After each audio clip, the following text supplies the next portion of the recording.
So I would definitely say to people, this quest for eternal truth, this eternal quest for truth, for infinite truth, is something that we must engage. Only God knows absolute truth, so it makes sense that if I develop a relationship with God, that truth will come to me more readily than if I do not develop a relationship with God. Some very many famous people, scientists and otherwise in history, have had a relationship with God, and as a result received truth through that relationship. And then the other practice, which I feel is probably the most important practice of them all: pray every day to receive God's love into your heart. Now this practice is very dependent on the other practices, in some ways, being engaged. But prayer in itself is a very, very interesting operation.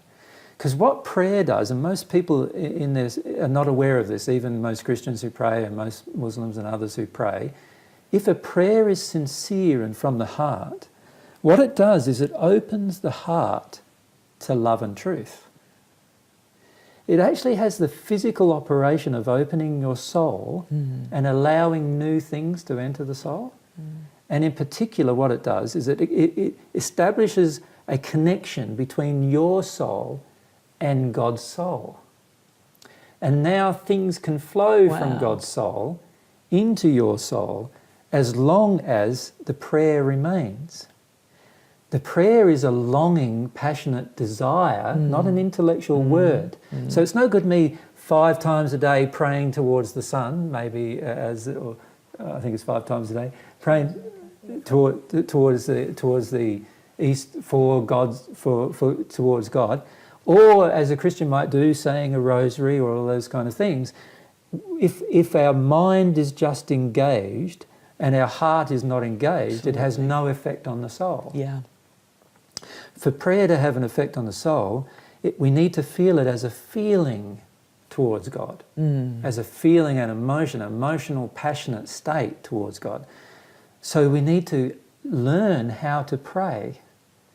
And to learn how to pray isn't just reading off from a book or reading off from some kind of text a prayer towards God. Learning how to pray is about having feelings towards God, of wanting and desiring certain things that are pure in their nature, love of God being one of them, the primary one, and truth from God being a secondary one, and humility being a third.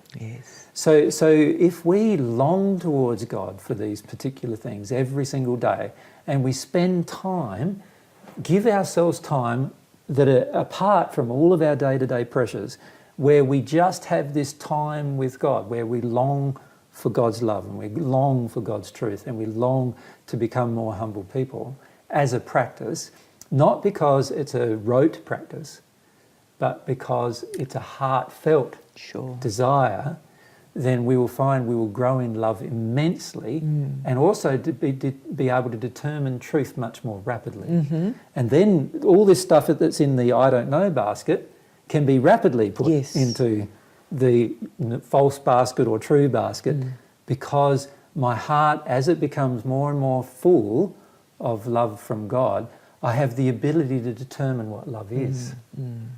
And therefore the ability to decide what truth may be, because truth is always loving. So I have the ability to determine truth as a result. But if love does not exist in my heart, and I don't have a desire for it, and I don't have a longing to receive it from God, then I will not have the ability to determine truth.